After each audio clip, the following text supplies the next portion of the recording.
Kara Stager was born on November 19, 1982, in Deep Plains, Illinois, to parents Marcy and Jay Stager, who fondly remember her as a vibrant, dedicated, and kind-hearted individual. At the time of her disappearance, Kara was employed at 2 stores in the Mall of America, Amica and Wet Seal. Her co-workers were not only close friends but also regarded her as family. Kara possessed a remarkable talent for recognizing the hidden strengths of others and had a bright future ahead of her. Tragically, her life took an unforeseen turn when she mysteriously disappeared on February 21, 2013. On the day of her disappearance, Kara was scheduled to work and was eagerly anticipating a dinner date with her husband, Jeffrey Trevino, at a nearby restaurant after her shift.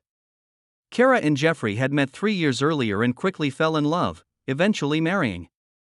To those around them, they appeared to be a happy and stable couple, with only minor disagreements that they kept private. Neither their relatives, friends, nor co-workers were aware of any significant issues in their relationship.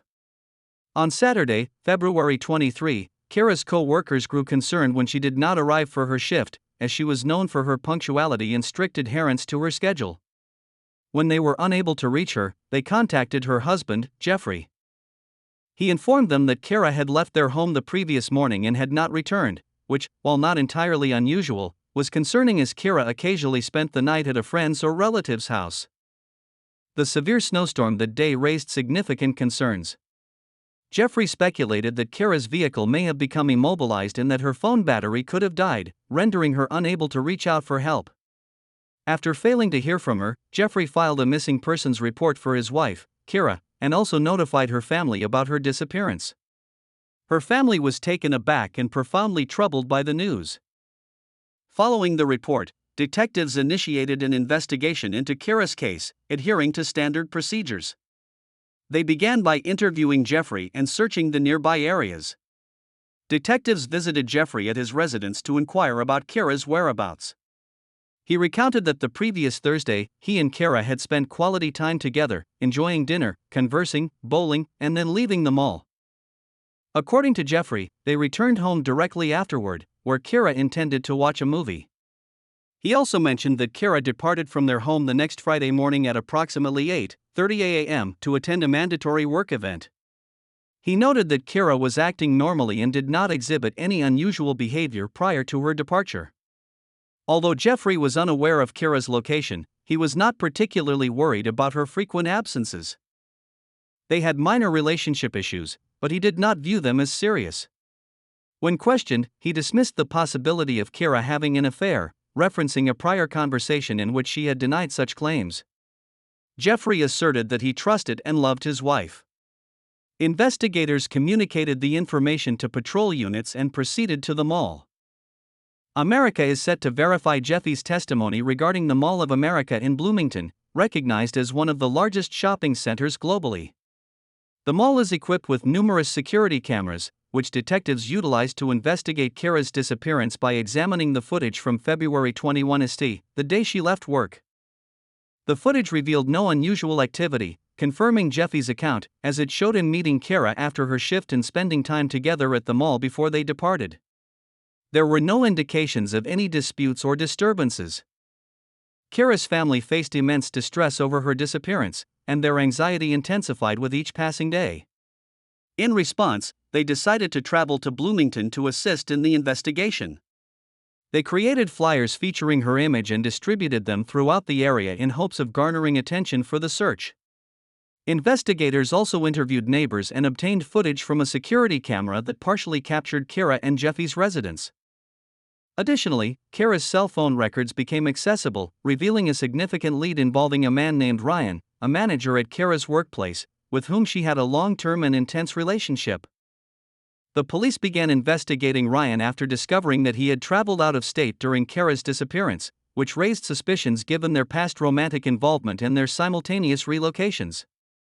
Detectives aimed to ascertain whether his actions were merely coincidental or indicative of wrongdoing. They successfully located Ryan in Colorado and requested his cooperation for questioning. During the interrogation, Ryan claimed that his last communication with Kara was through text messages. While traveling through South Dakota, it was noted that messages were sent shortly before Kara's disappearance. The police scrutinized the timing of these communications and found that Kara had been texting Ryan during her dinner with Jeffrey, indicating that she was attempting to distance herself from Jeffrey. Investigators analyzed Ryan's phone and credit card records to confirm his whereabouts, which revealed that he was out of state that evening and had no involvement in Kara's disappearance. Consequently, Ryan was ruled out as a suspect. Further examination of the messages indicated that Kara continued to text Ryan even after returning home with Jeffrey. However, her phone activity ceased at 11:44 p.m., and there has been no activity since that time. The investigative team also reviewed surveillance footage from a camera at Kara's neighbor's residence. Although the camera's rapid movement made it challenging to analyze, it did capture a brief glimpse of Jeffrey and Kara's house. According to Jeffrey, they returned home after dinner and bowling, watched a movie, and went to bed. Nevertheless, the footage showed Kara's car backing into the yard at 2 a.m. and subsequently driving away. Despite the poor quality of the video, Jeffrey asserted that he drove to the gas station to refuel Kara's car at her request for her commute the following day. His alibi was corroborated, as he was indeed seen at the gas station around 3:30 a.m. Following his departure from the gas station, he did not return home. Instead, he proceeded towards the highway, with his precise destination remaining unclear. Although a neighbor's surveillance camera did not record him returning home, it is conceivable that he may have arrived while the camera was directed elsewhere. Kara's Chevrolet was observed leaving her residence at 9:21 a.m., but the identity of the driver could not be established. A missing person report was submitted on February 23 RD. On February 25 law enforcement received a report regarding a suspicious vehicle located near Kara's workplace. This vehicle had been parked in a multi-story parking facility for several days and was discovered with concerning red smudges on the trunk lid. Kara's white Chevrolet exhibited indications of a tragic incident, including several small blood stains. Additionally, her purse, which contained divorce court documents, was retrieved from the vehicle. A rolled-up trunk mat, later confirmed to contain her blood, was found behind the car. The vehicle departed from the residence at 9:21 a.m. and was recorded on camera at the mall 20 minutes later.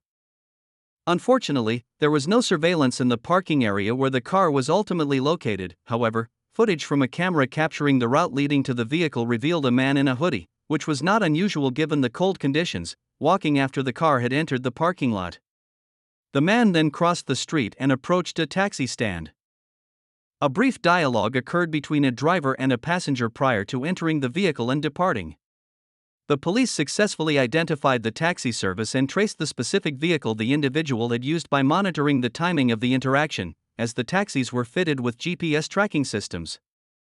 This allowed law enforcement to ascertain that the passenger concluded his journey just a block away from Kara and Jeffy's residence, having paid for the fare in cash before exiting the vehicle. As the taxi left the neighborhood, it was recorded by the same surveillance camera that had partially captured images of Kara and Jeffy's home. 2 minutes later, a man clad in a hoodie featuring a distinctive white logo appeared in the camera's view. Although the video quality was poor, making facial recognition difficult, investigators speculated that this individual was likely Jeffrey, especially since Kara was missing and the hooded figure was seen entering their residence. Law enforcement subsequently executed a search warrant at the house, uncovering numerous dark red stains in the bedroom, including nearly 100 on the mattress. After rearranging and cleaning the area, investigators employed luminol to detect additional stains on the carpet that were not visible to the naked eye. These stains, traced back to the bedroom, were confirmed to be Kara's blood, leading investigators to conclude that she was likely deceased. A search of Jeffrey's vehicle revealed no blood or evidence of a struggle. However, a gas station receipt indicated a transaction made with his card just 1 hour and 40 minutes before Kara's car was found abandoned. Detectives then proceeded to the gas station to examine the security footage.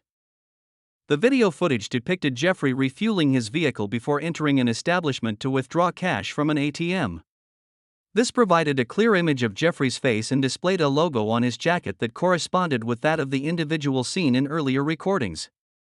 In light of this new evidence, along with findings from his residence, 39-year-old Jeffrey Trevino was apprehended and taken to the police station for interrogation, subsequently becoming the primary suspect.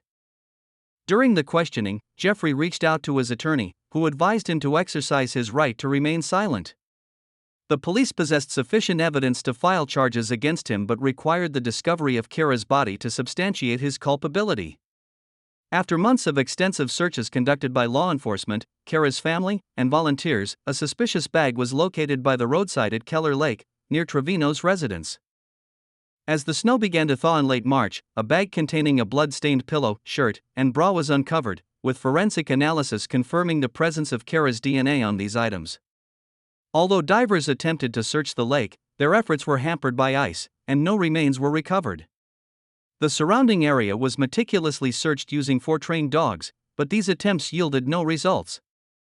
2.5 months following Kara's disappearance, a troubling call on May 8, 2013, led authorities to a body in the Mississippi River. The deceased was identified through dental records as Kara Stager, who had suffered severe blunt force trauma and a fractured index finger, complicating the determination of her exact cause of death due to decomposition. To uncover the truth, investigators endeavored to reconstruct the sequence of events leading to Kara's demise. The sequence of events leading to the tragic outcome was as follows. Upon returning home, Kara's partner, Jeffrey, discovered that she was engaged in text conversations with another individual, which aroused his suspicions. Kara's refusal to allow him access to her messages prompted Jeffrey to react violently, resulting in him forcibly taking her phone and inadvertently injuring her finger in the process. Upon reading the romantic exchanges, Jeffrey's anger escalated, ultimately culminating in the decision to take Kara's life.